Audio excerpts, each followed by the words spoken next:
And that's a heck of a good start here for the springtime of Mitch Haniger in his second stint back. Hey now! Mitch Haniger hits a home run in his first at-bat, returning to the Mariners. Harry Ford threw a guy out from his knees, but the Mariners did lose 8-4 to the Guardians. What were the takeaways of this game? You will find out after a word from our sponsor, SeatGeek. SeatGeek is a mobile ticketing app for sporting events, concerts, and other events. They make the buying experience easier by the app ranking each ticket from 0 to 10 to see if you are getting a good deal, and you can see exactly where you are sitting. I regularly use that app, and I have had nothing but a fantastic experience with SeatGeek. Use my promo code ROOFTOPSPORTS to get $20 off of your first purchase. Link to the code, app, and website will be in the description, so take advantage, and thank you. And yes, definitely take advantage of that deal as spring training is ongoing and Mariners baseball opening day is not too far away. So the Mariners played their second spring training game where they did lose 8-4 to the Cleveland Guardians. And I'm just going to go over the upsides and the downsides because when I look at these spring training games, I just look at more of the upsides and, of course, the downsides more than the result of the game. So, of course, the first upside was Mitch Haniger blasted a home run on his very first at-bat on his return to the Mariners, and he was met with some standing ovation by the fans. And here is exactly what he said.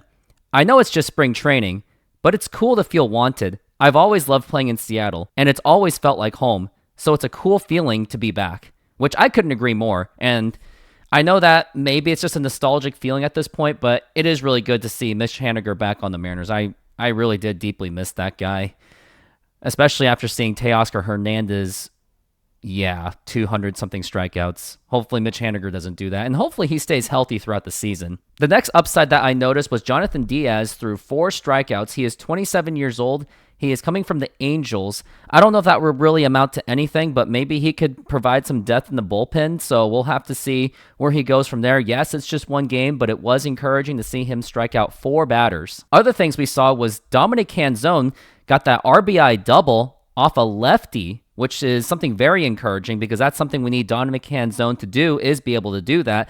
And we definitely need a breakout season from Dominic Canzone, especially off that Paul Sewald trade and that Jared Kelenic is no longer on the team. So his success will be very critical to the Mariners' possible success in order to make it back to the playoffs and win the World Series. So hopefully Dominic Canzone can just keep that going, especially with that RBI double that he had. The other thing I have also noticed is Jonathan Clase. He seems to be stepping up. Looks like he really wants to make it to that roster spot. He's got speed and he got another RBI, so it's really good to see him get going because it seems that he is one of the better prospects for the outfield.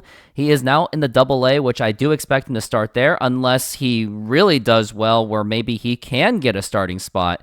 But the thing is, when I looked at his minor league numbers, his strikeout count is way too high. So unless he pretty much plays perfectly like Julio did in the 2022 spring training, I still expect him to start in the minor leagues. But it's still encouraging to see how he's been doing in the last 2 days. Another exciting thing that happened was Harry Ford threw out a guy from his knees. Usually you see a catcher, he stands up to throw it, but then you saw Harry Ford throw it from his knees. Check this out. Runner breaks. Harry Ford from his knees. Yes, sir. Got it. I'm thinking, how does he do that? I mean, that's just absolutely insane. He's got all that talent in the world, and definitely excited to see how he does in the minor leagues. I think I expect him to see him start at Double-A, as he did spend much of the season in A+ in Everett.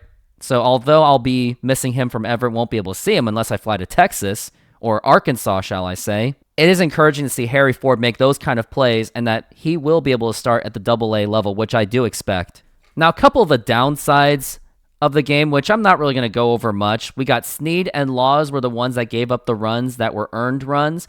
But the thing is, I don't think I really expect these guys to really be a big part of the Mariners anyway, so I think maybe they'll just need some work in the bullpen, and that none of the Mariners' prominent bullpen pitchers have even pitched, so that's why I'm not going to really put too much into it. But the one I will put something into it is Brian Bliss, who went 0 for 2 with strikeouts. Now, I know, again, it's just one game, but it is something where we definitely want this guy to do really well in spring training, because in case of those injuries of Jorge Polanco, Luis Urias, or even J.P. Crawford and Ty France, if any of them were to get hurt, then we can see Ryan Bliss hopefully step up. But those are going to be all my thoughts on the spring training game, as You can probably tell from this video that I did not even watch the game because I had to run a lot of errands today. Just wasn't able to watch the game at all. But it was fun to see these highlights throughout the day, and hopefully the momentum will just keep going forward with like Mitch Haniger and Harry Ford. Thank you very much for watching. If you did like this video, hit the like button, subscribe, and hit that notification. And thanks for watching.